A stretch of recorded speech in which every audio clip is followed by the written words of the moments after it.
Assalamualaikum warahmatullahi wabarakatuh. Yang terhormat Ibu Dewi Hammersari selaku dosen pengampu mata kuliah profesi kependidikan dan teman-teman semua yang berbahagia. Kami dari kelompok 7 akan mempresentasikan materi tentang studi kasus pengembangan profesi guru melalui publikasi ilmiah. Kami dari kelompok 7 beranggotakan 5 orang. Yang pertama ada Ade Iriani NIM 183141044. Yang kedua ada Lestari NIM 183141046. Yang ketiga ada Fadila Nuraini Alfansuri NIM 183141047. Yang keempat ada Fitriana Ayu NIM 193141075. Yang kelima ada Dewi Muriati NIM 193141085. Baiklah teman-teman, silakan menyimak materi dengan baik lalu didiskusikan di dalam grup WhatsApp ya. Dalam materi pengembangan profesi guru melalui publikasi ilmiah, kelompok kami menggunakan 3 studi kasus. Yang pertama, pengembangan profesionalisme guru melalui publikasi penyusunan karya tulis ilmiah di wilayah pedalaman. Yang kedua, pelatihan dan pendampingan penulisan karya tulis ilmiah bagi guru SD. Kemudian yang terakhir, yang ketiga, meningkatkan kemampuan publikasi ilmiah kalangan guru sekolah dasar. Di sini saya akan menjelaskan pengertian publikasi ilmiah. Apa itu publikasi ilmiah? Publikasi ilmiah merupakan penelitian ilmiah di mana telah dipublikasikan kepada masyarakat sebagai bentuk kontribusi guru pada peningkatan kualitas pembelajaran di sekolah secara umum. Jadi, publikasi ilmiah itu penting bagi guru untuk meningkatkan kualitas pembelajaran di sekolahnya. Dengan begitu, kita akan membahas dari studi kasus yang pertama, yaitu pengembangan profesionalisme guru melalui pelatihan penyusunan karya tulis ilmiah di wilayah pedalaman. Permasalahan-permasalahan terkait dengan pembuatan karya ilmiah, yang pertama itu guru tersebut belum bisa membuat karya ilmiah dan belum pernah mempublikasikan karya ilmiahnya. Dan begitu akan berdampak pada guru terhadap penaikan pangkat yang lebih tinggi dan sulit untuk membuat karya ilmiah. Yang kedua, guru masih kurang memahami dalam pembuatan perangkat pembelajaran. Nah, maksud perangkat pembelajaran tersebut berkaitan dengan karya ilmiah, di mana guru tersebut melakukan penelitian tindakan kelas atau PTK. Selanjutnya, saya akan menjelaskan tentang metode yang dilakukan dalam pelatihan penyusunan penulisan karya tulis ilmiah. Yang pertama, metode ceramah. Metode ceramah digunakan untuk memperdalam guru dalam penulisan karya ilmiah, yang hasilnya berupa penelitian tindakan kelas atau PTK. Caranya, guru dilatih untuk membuat perangkat pembelajaran yang baik sehingga dapat dipublikasikan. Nah, yang kedua, metode diskusi.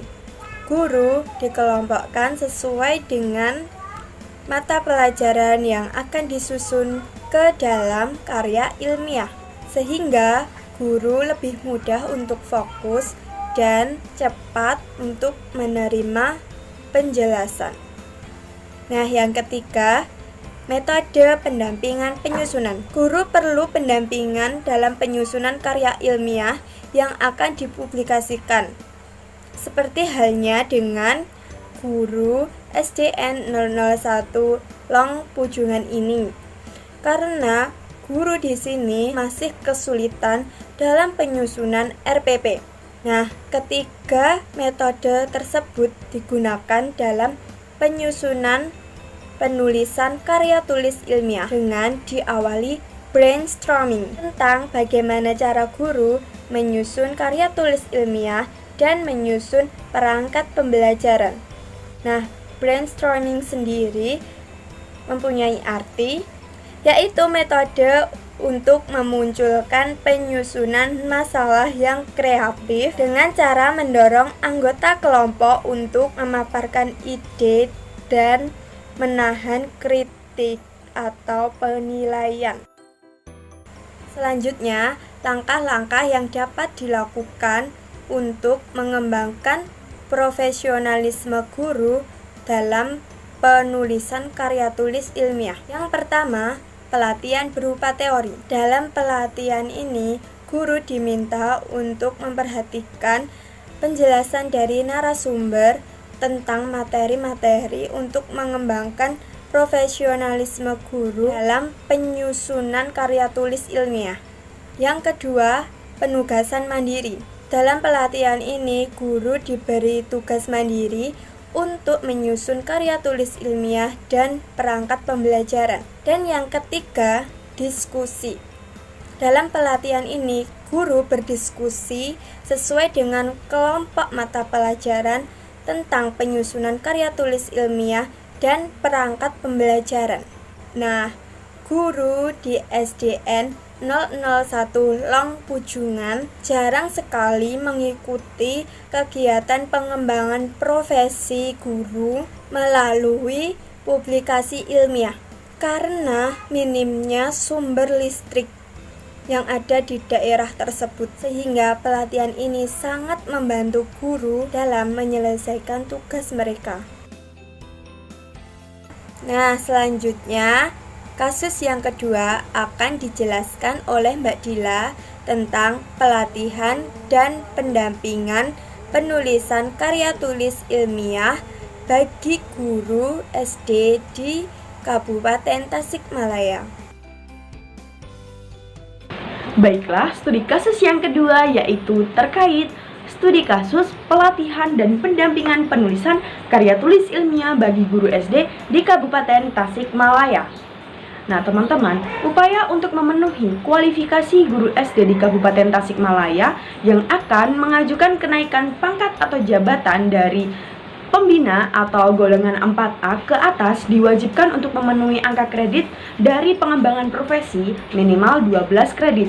Arti angka kredit berdasarkan peraturan pemerintah nomor 16 tahun 1994 tentang jabatan fungsional Pegawai Negeri Sipil menyatakan bahwa pengertian angka kredit ialah satuan nilai dari tiap butir kegiatan dan atau akumulasi nilai butir-butir kegiatan yang harus dicapai oleh pejabat fungsional dalam rangka pemenuhan karir yang bersangkutan. Masalah muncul dari guru di Kabupaten Tasikmalaya saat mengajukan kenaikan pangkat dari 4A ke 4B dan seterusnya, yaitu karena minimal angka kreditnya belum mencapai yaitu 12. Nah, dari beberapa penilai karya ilmiah mempunyai pengalaman, guru itu tidak menggunakan karya ilmiah ke dalam bagian profesinya.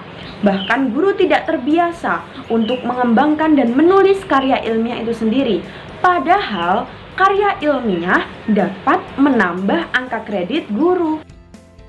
Untuk mengembangkan dan meningkatkan profesinya, maka diperlukan upaya untuk membantu guru keluar dari masalah dalam meningkatkan angka kredit yang berasal dari publikasi karya tulis ilmiah. Kegiatan guru yang berhubungan dengan pembuatan karya tulis ilmiah yaitu penelitian tindakan kelas atau disingkat PTK.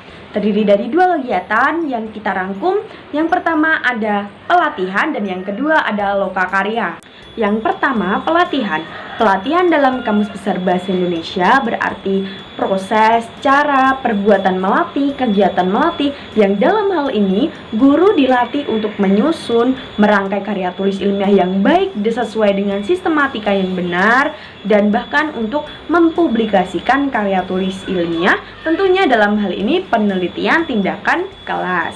Yang kedua ada lokakarya. Lokakarya itu sejenis workshop. Arti lokakarya menurut Kamus Besar Bahasa Indonesia yaitu pertemuan antara para ahli untuk membahas masalah praktis atau yang bersangkutan dengan pelaksanaan dalam bidang keahliannya. Jadi, lokakarya ini merupakan pertemuan ilmiah dalam skala yang kecil. Perbedaan yang mendasar dari lokakarya dengan seminar yaitu menekankan pada hasil dari lokakarya karena hasil ini akan menjadi produk yang dapat digunakan oleh peserta lokakarya dalam proses pembelajaran di kelas. Kedua kegiatan tersebut merupakan upaya untuk mengembangkan kemampuan dalam menulis karya tulis ilmiah, tentunya dalam penelitian tindakan kelas yang merupakan salah satu bagian dari profesinya. Di sini saya akan mempresentasikan tujuan dari pelatihan dan lokakarya untuk membantu guru. Jadi langsung saja, yang pertama itu penelitian dan lokakarya dapat membantu guru untuk memahami penelitian tindakan kelas atau bisa disingkat dengan PTK sebagai bagian dari tugas profesional guru. Lalu yang kedua, dapat membantu guru untuk memahami prinsip-prinsip dan prosedur dari penelitian tindakan kelas tersebut. Dan yang ketiga, dengan adanya penelitian dan lokakarya, maka guru mampu merancang dan menulis proposal PTK. Dan yang keempat, guru mampu melakukan planning, action, observation, and reflection. Lalu yang terakhir kelima, itu guru mampu menyajikan hasil penelitian tindakan kelas dalam bentuk laporan penelitian dan artikel jurnal ilmiah. Nah, dalam penelitian tindakan kelas ini dibagi menjadi beberapa tahap.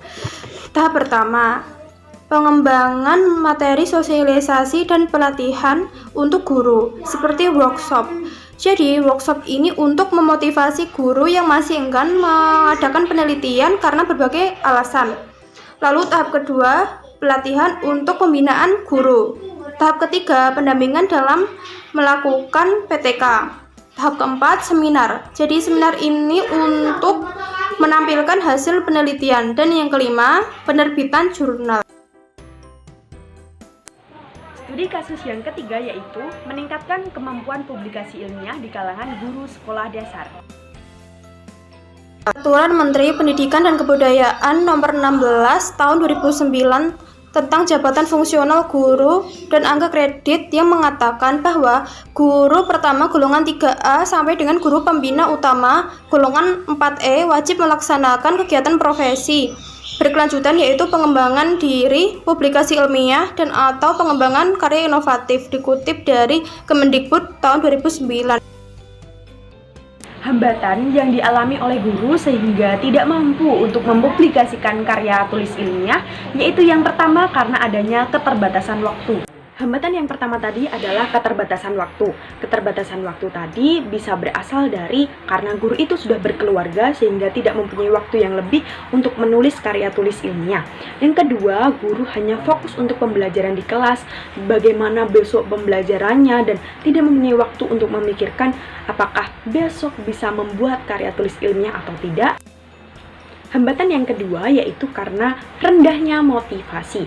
Motivasi itu bisa berasal dari diri sendiri maupun dari orang lain. Nah, bisa jadi guru itu tidak mempunyai motivasi.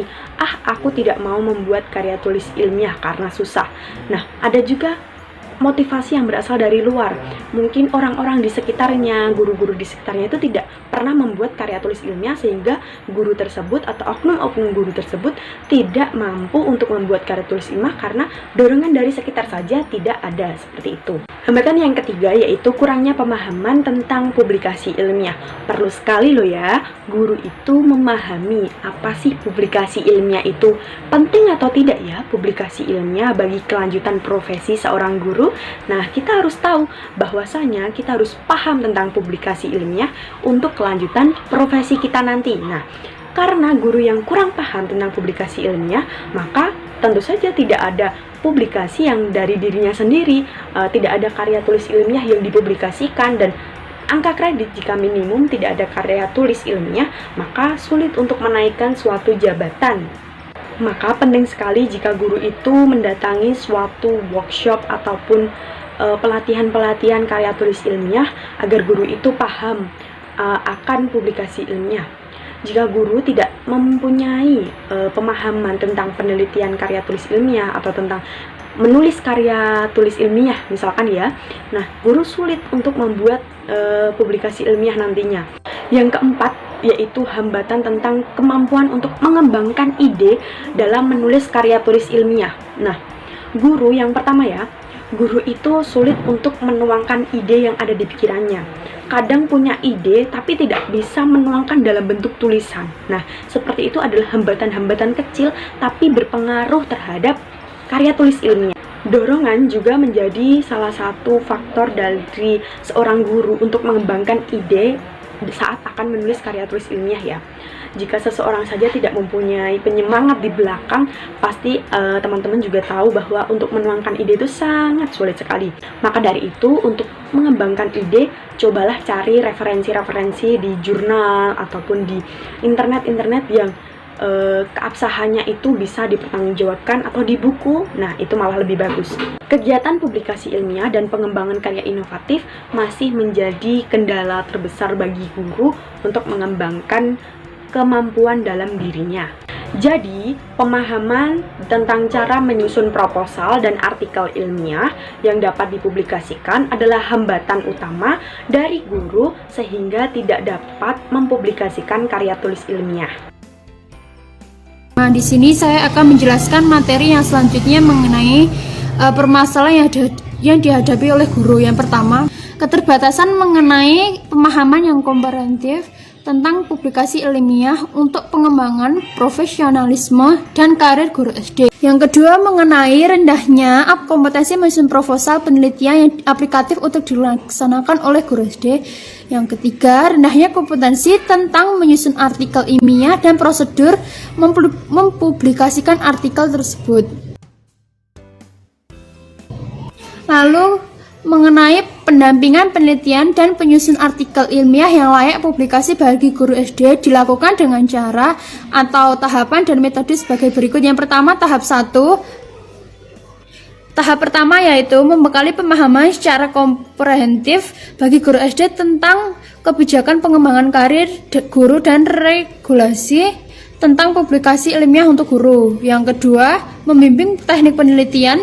Lalu tahap yang kedua adalah membimbing teknis penelitian. Pendidikan dilakukan dengan metode in one, on in two. Yang ketiga yaitu bimbingan teknis penyusun artikel ilmiah yang layak publikasi yang dilakukan oleh metode praktis. Publikasi ilmiah dapat dianggap penting dalam penunjang aktivitas guru sebab dengan melakukan publikasi ilmiah sebagai berikut. Yang pertama, seorang guru didorong untuk terus meningkatkan wawasan keilmuannya. Yang kedua, dengan publikasi ilmiah, seorang guru dituntut untuk menambah wawasannya, untuk meneliti dan menulis berdasarkan kaidah-kaidah ilmiah. Yang ketiga, dengan publikasi ilmiah, seorang guru didorong untuk berkreasi dan berinovasi dalam pengembangan sebagai strategi, metode, dan model media pembelajaran. Yang keempat, dengan publikasi ilmiah, seorang guru dituntut untuk saling berbagi pengalaman. Demikian yang dapat kami sampaikan dari kelompok 7. Apabila ada kesalahan informasi, penulisan kata dan maupun pengucapan dari kami saat presentasi, kami mohon maaf yang sebesar-besarnya dan kami mengharapkan kritik dan saran yang membangun untuk evaluasi bagi kelompok 7. Terima kasih. Wassalamualaikum warahmatullahi wabarakatuh.